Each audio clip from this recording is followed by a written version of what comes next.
جب سورہ انعام کی یہ آیت اتری، جو لوگ ایمان لائے اور انہوں نے اپنے ایمان میں گناہوں کی آمیزش نہیں کی، تو آپ صلی اللہ علیہ وآلہ وسلم کے اصحاب نے کہا، یا رسول اللہ صلی اللہ علیہ وآلہ وسلم، یہ تو بہت ہی مشکل ہے، ہم میں سے کون ایسا ہے جس نے گناہ نہیں کیا؟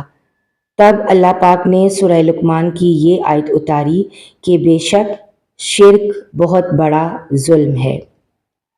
صحیح بخاری حدیث نمبر 32۔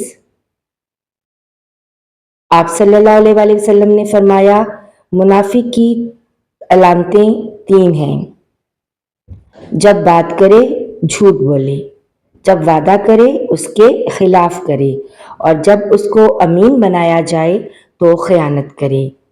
صحیح بخاری حدیث نمبر 33۔